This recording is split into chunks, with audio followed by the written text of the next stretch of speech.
Bonjour Yves. Bonjour Jean-Marc. Bonjour à tous. Donc on est ici effectivement pour vous présenter le travail qu'on réalise entre Aeris, qui se spécialise dans le jumeau numérique, et les Chantiers de l'Atlantique, donc qui se spécialise dans la construction de bateaux. Voilà. Je te propose, Yves, que tu commences par te présenter, d'accord ? Je me présenterai, je présenterai un petit peu la société, et ensuite je vous présenterai SmartShape, donc le produit qu'on développe chez Aeris et qui est utilisé par les chantiers. Et on parlera de comment SmartShape, qui est une plateforme de jumeaux numériques, a été connectée et connectée de plus en plus à des applications métiers et à des bases de données qui sont chez les chantiers. Je t'en prie, Yves, en quelques mots. Eh bien bonjour, je m'appelle Yves Chilou, je travaille à la DSI des chantiers de l'Atlantique et je suis responsable du pôle des CAO armement navire. L'armement navire, c'est tout ce qu'il y a à l'intérieur des navires, les équipements, tous les réseaux de tuyauterie, les locaux et ainsi de suite. Donc pour construire des paquebots, pour ceux qui ne le savent pas, donc les Chantiers de l'Atlantique, c'est un des fleurons français qui construit les plus gros, les plus beaux et les plus complexes paquebots du monde, pour paraphraser votre PDG. On t'a très bien formé. Tout à fait. Merci. Donc je vais présenter, donc moi, Jean-Marc Leroux, je suis le président et le fondateur d'Aeris, donc qui développe la solution SmartShape. Aeris, pour présenter rapidement la société avant de présenter le produit, c'est une société française qui a un bureau à Paris et également un bureau au Canada. Donc à Paris, on fait toute la R&D. Donc tout ce que vous allez voir aujourd'hui, c'est développé en France par des ingénieurs français. Tout le travail qui est fait avec les chantiers est également réalisé en France. Et en Amérique du Nord, à Ottawa, au Canada, on a un bureau qui est principalement de la vente pour le marché nord-américain.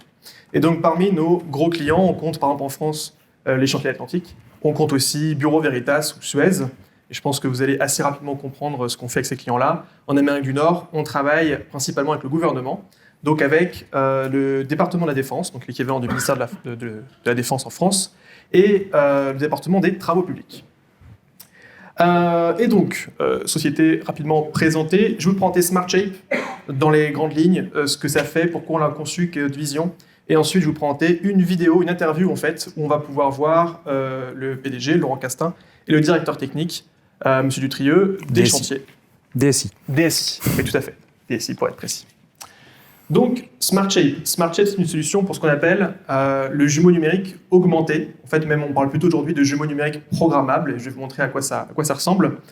Un jumeau numérique, pour ceux qui ne sont pas familiers avec le concept, c'est assez simple. Je vais vous montrer un petit slide ici. Donc l'idée, en fait, c'est que depuis 40 ans, on développe de plus en plus la capacité à faire des plans numériques avant de construire, que ce soit dans le naval, mais aussi dans la construction, dans le BTP, dans l'énergie, et ainsi de suite. Et donc, on est passé progressivement des plans 2D qui sont à gauche aux plans 3D, qui ont permis de faire des projets de plus en plus complexes, de faire de la structure, des choses comme ça. Et depuis quelques années, on parle donc de jumeaux numériques, où par-dessus le plan 3D, on va rajouter de l'information métier, comme par exemple de l'information financière, de l'information d'avancement, de la gestion de projet, toutes les informations qui sont propres à chaque objet. Et donc le jumeau numérique, finalement, c'est une copie numérique du projet qui se veut à jour. Donc normalement, quand on va consulter le jumeau numérique, je vais vous en montrer un tout à l'heure, on voit l'information du projet, on ne voit pas seulement la 3D, mais on voit l'information de l'intégralité du projet. Et donc, juste après le jumeau numérique, il y a ce qu'on appelle, nous, la SmartShape. Et donc, je vais vous expliquer dans quelques minutes à quoi ça correspond. Pour expliquer un petit peu le problème auquel répond le jumeau numérique et la SmartShape, et vous allez vite comprendre pourquoi on connecte des bases de données, notamment des ERP, au jumeau numérique. Le problème qu'on résout, c'est celui-là. C'est une différence entre le monde fabuleux du software et le monde réel, physique de l'ingénierie et de la construction. Dans le monde magique du software, en fait, tout est virtuel, tout est automatisable, et plus votre projet avance, plus la conception avance, plus vous allez avoir en fait, de données, et plus elles vont se structurer sur le projet. Donc, par exemple, quand je vais vouloir construire un immeuble ou un bateau, eh ben, je vais avoir mes plans qui vont progresser, j'ai mes plans 3D, mais aussi toutes les données liées à ces plans, comme par exemple l'organisation et le phasage pour faire le montage, qui va être de plus en plus précis, de plus en plus structuré. Et comme c'est du logiciel, le bureau d'études, et les études en général, travaillent rapidement, elles sont agiles, elles sont très très efficaces. Et le problème, c'est qu'en fait, toutes ces données-là, qui vont vivre dans la CAO et dans les bases de données métiers, pour les avoir sur le chantier, par exemple, ou en maintenance, ou pour la suite du cycle de vie du projet, c'est extrêmement compliqué, parce qu'on a produit beaucoup de données. Elles sont dans des data centers, elles sont dans des fichiers qui sont éventuellement très lourds, et pour amener ça sur une tablette sur le chantier, c'est extrêmement compliqué. Donc généralement, on fait des exports, on exporte des fichiers Excel, on imprime des plans, on exporte des PDF, tout plein de données qui ont des problèmes majeurs. Le premier, c'est qu'elles sont en retard. Quand j'exporte mes données, elles sont en retard, donc elles sont fausses. Et le deuxième problème, c'est qu'elles sont dites mortes. C'est-à-dire que c'est un fichier que j'ai exporté, si je le modifie, la modification ne remonte pas dans la base de données. Ce qui a pour effet, par exemple, on en parlera tout à l'heure, quand on va construire un navire, si jamais on ne peut pas mettre à jour la donnée originale, eh bien en fait on n'a pas un plan qui correspond vraiment à ce qui a été construit. Et si on veut faire de la série, même de la petite série, ne pas avoir un plan qui est fidèle à ce qui a été construit, on en parlera tout à l'heure, c'est un problème et ça coûte beaucoup plus de temps. Voilà. Donc voilà rapidement les problèmes auxquels on répond. Pour revenir sur la vision, expliquer du coup ce que c'est qu'une Smart Shape. La Smart Shape, c'est un jumeau numérique dans lequel on met du code. L'étape d'après, c'est de dire, on a toutes les données, on a la 3D pour visualiser, on a les données métiers qui viennent des applications métiers, des ERP, des bases de données. Et ben dans une Smart Shape, on va rajouter du code. Donc on va rajouter du comportement. Et c'est ce comportement qui fait qu'en fait, ce jumeau numérique qu'on a à l'écran, il va changer d'aspect, il va se colorer par exemple, en fonction des données. Et c'est de ça dont on va parler aujourd'hui, comment ces données peuvent venir justement d'un ERP, d'une base de données et d'applications métiers, comment, pourquoi, quels sont les défis autour de ça. Avant d'en parler, je vous propose de regarder une petite vidéo.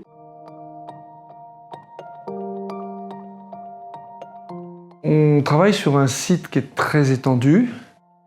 On travaille essentiellement sur des prototypes de très grande dimension.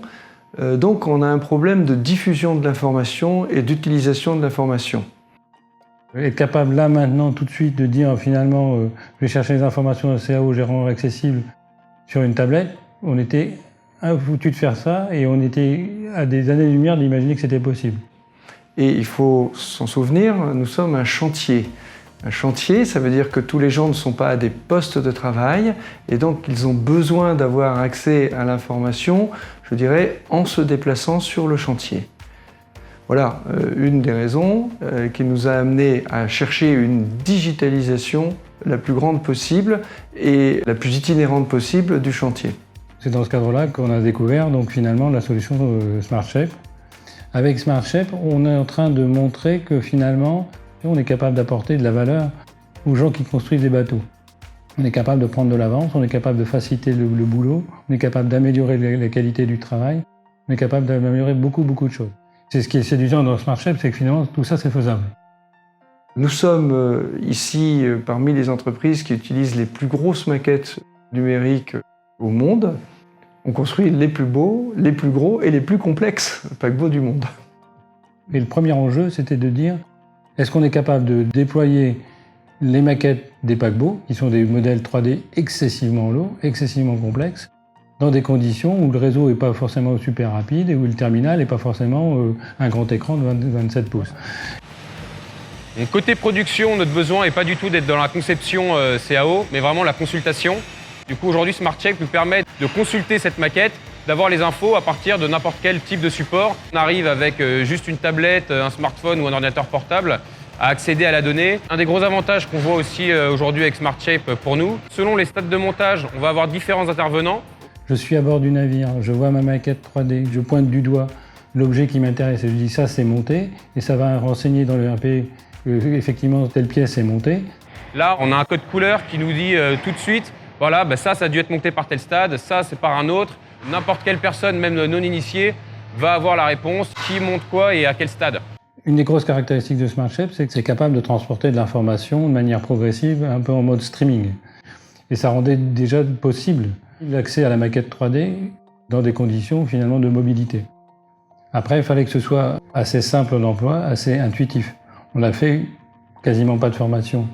L'avantage de Smart Shape, c'est qu'on est sur un logiciel qui est très intuitif. On va pouvoir développer encore plus le côté discussion, relation, que ce soit en interne STX ou avec nos co-réalisateurs et même plus largement ensuite vis-à-vis de nos clients. Le travail est plus collaboratif, ce qui nous permet de vraiment gagner du temps et de gagner en autonomie. La preuve en est, c'est que les gens de la supply chain, jusqu'à présent, n'accédaient jamais à la maquette. Pourquoi ? Parce que c'est trop compliqué. C'est super compliqué, il faut connaître les outils CAO et ainsi de suite. Si je veux savoir où se trouve tel composant que je suis censé approvisionner, un coup de Smart Shape, et très vite je sais ce que c'est, si c'est gros, si c'est petit, où ça se trouve, est-ce que ça va être pénalisant ou pas. C'est d'une facilité déconcertante. Et ça, c'était super important de rendre excessivement facile l'accès à cette information. de faire sortir notre informatisation et de la mettre à la disposition de tous, je dirais, dans la poche de chacun. Ça, c'est vraiment un des gros gains de SmartChef. Cet accès à l'information, il est simple, finalement, tout bêtement. Quand je regarde ce que font nos concurrents et néanmoins collègues ou inversement, on a pris quelques années d'avance sur ce sujet-là, quoi. J'ai pas vu beaucoup d'industries qui soient à ce niveau-là.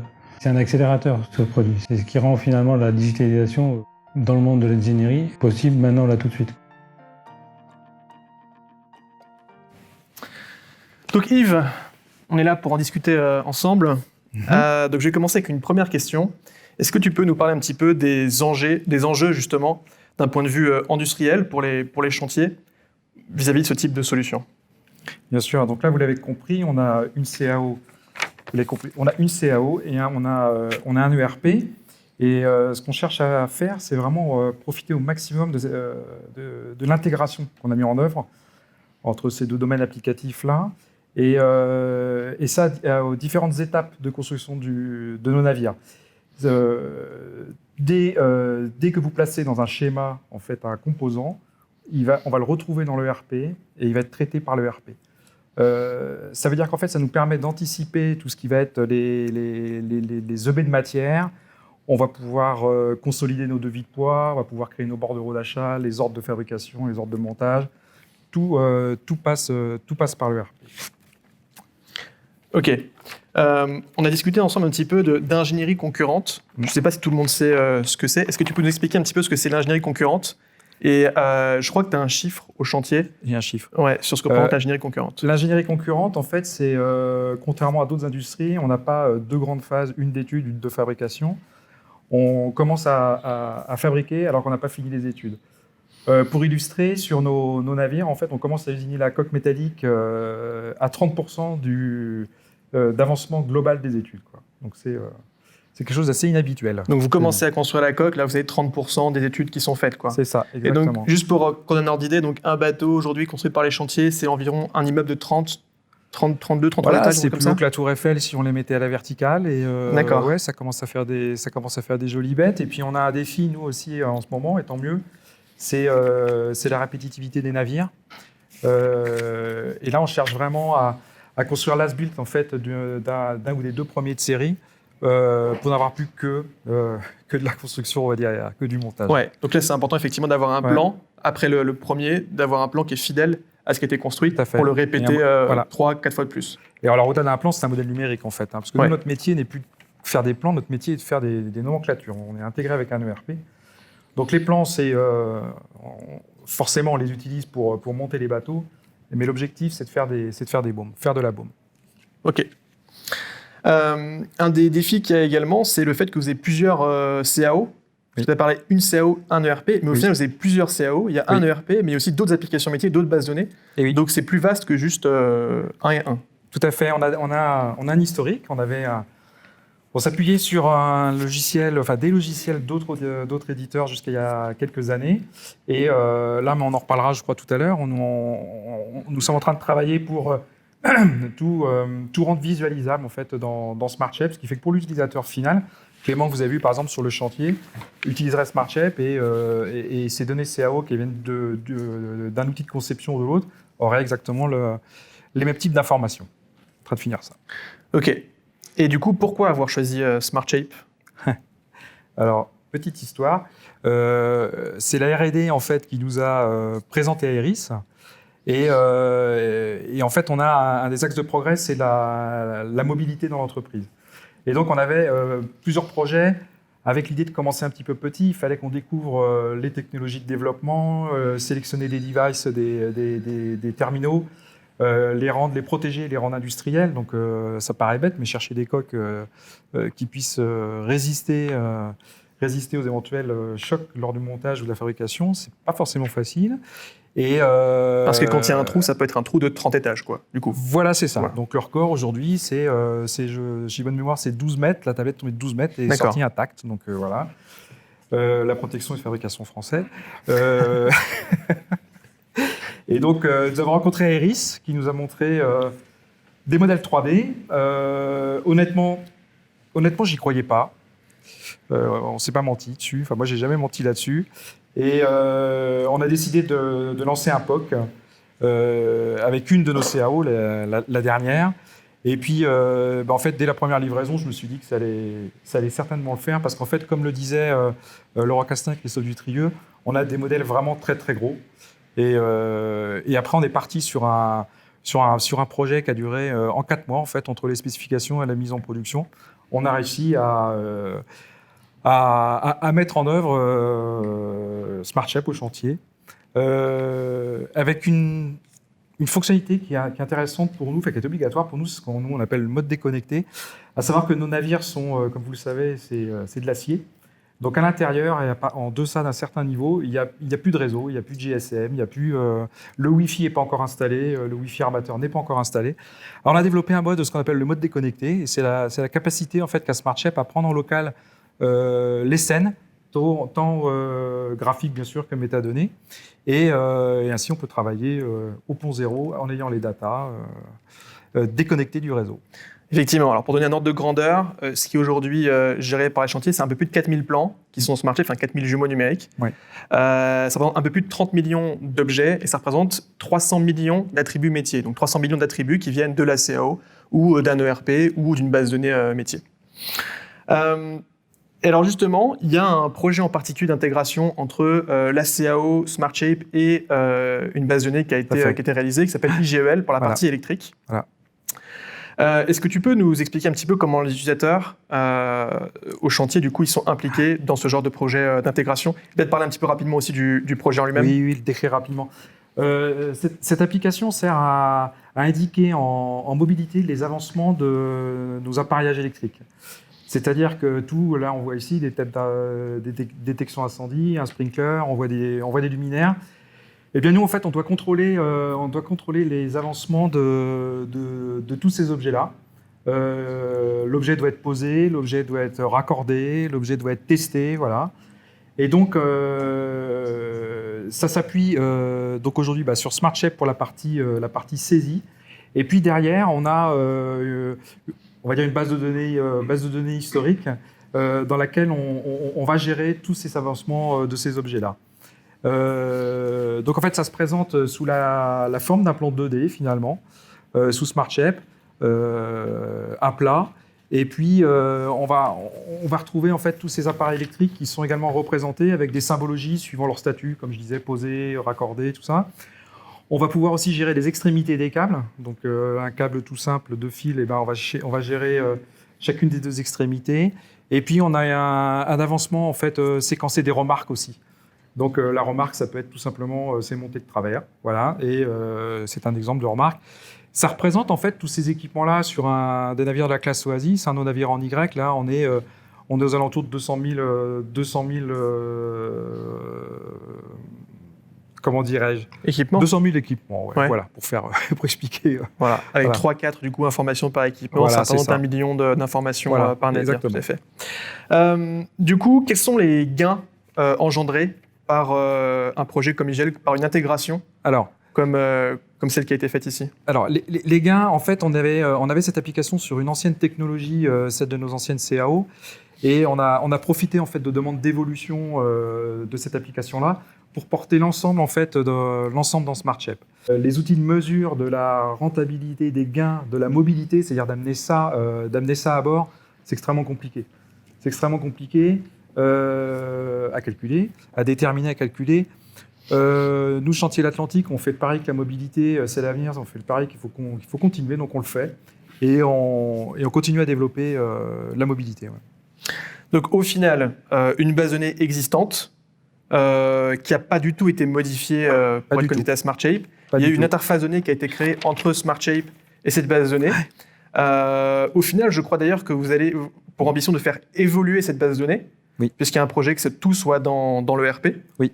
Tout l'avancement à l'objet, y compris que soit dans l'ERP. Voilà. Et donc, vous allez faire des évolutions dans ce sens-là. Voilà, c'est-à-dire que la partie applicative vue des utilisateurs ne va pas changer, mais le moteur d'avancement à l'avenir ne sera pas plus cette base historique dont je vous parlais tout à l'heure, mais sera notre ERP. Ok. Et est-ce que tu peux nous parler d'autres projets d'interconnexion ou d'évolution liés à SmartShape et à vos applications métiers? Bien sûr. Alors, des projets qu'on a déjà réalisés, c'est-à-dire qu'aujourd'hui, sur certains plans de montage, la CAO insère un QR code et avec la lecture de ce QR code-là, par une application maison, en fait, l'utilisateur a le choix soit d'aller consulter les standards de montage. Donc, en fait, ça va ouvrir le standard de montage à la bonne page en plus, ou de regarder ce composant-là dans la market SmartShape à son stade de montage. Hein. Vous savez, vous le savez pas, les bateaux sont faits de petites boîtes qu'on appelle des panneaux, des plus grosses boîtes, assemblage de panneaux, c'est des blocs, et l'assemblage de blocs fait un bateau. Et donc, en fait, si la personne consulte au stade panneau cet élément-là, c'est la scène 3D du panneau qui s'ouvrira et qui mettra en surbrillance cet objet-là. Le but est d'aider au montage, bien sûr. Merci. Avant de prendre vos questions, si vous en avez, je précise qu'on a un stand juste à côté où vous pourrez voir des démos et poser plus de questions si on n'a pas le temps d'y répondre maintenant. Voilà, on a plein de démos, plein de vidéos qu'on pourra vous montrer, avec notamment aussi comment on fait ce que vous voyez là. Donc, à gauche, c'est une base MySQL. À droite, c'est un jumeau numérique SmartShape, pour expliquer un petit peu ce qu'évoquait Yves. On a une démo similaire où on fait ça en réalité augmentée, par exemple, pour l'automobile, que vous pourrez voir sur le stand. Merci Yves. Est-ce que vous avez des questions? Oui. Entre la CAO et l'URP, un outil PLM, est-ce que SmartShape, c'est bien en fait récupérer des données, bien compiler des données de toutes les applications qui peuvent être dans l'entreprise, que ce soit la CAO, le PLM, l'URP, et les consolider, les afficher? Est-ce que c'est ça le principe de SmartShape, c'est que la consultation de données, il y a une partie gestion qui vient du corps en concurrence avec un outil PLM? Alors, la question, c'est est-ce que SmartShape vient en concurrence avec un outil de PLM ou PDM d'ailleurs? Non, l'idée en fait c'est que SmartShape il va se concentrer sur l'affichage du jumeau numérique et le fait de récupérer la donnée et de la visualiser. Donc par exemple ici, on voit la couleur des objets qui changent en fonction de leur statut par exemple. Donc ça va être la récupération et l'exploitation des données pour l'afficher de façon intelligible à des humains. Mais ça va se connecter au PLM ou au PDM, ça ne va pas le remplacer du tout. Donc les sources données, ça va par exemple être un PLM ou un PDM. Là, par exemple, dans le cas d'IGEL, on pourrait dire quelque part que la base donnée, c'était une sorte de PDM électrique, mais spécialisée, parce que c'est une base historique qui existait depuis, à mon avis, plus de 20 ans au chantier. 25 ans, voilà. Voilà. Donc il n'y a pas de spécificité par rapport au PLM ou PDM, du moment qu'il y a de la donnée à l'objet. On a une API pour la remettre dans SmartShape. Donc que ce soit une application interne, une base donnée interne, ou d'outils plus standards, il y a ce qu'il faut pour connecter. Voilà. Je vous propose de poursuivre sur votre stand, si vous voulez bien. Ouais, parfait. Merci beaucoup. Merci.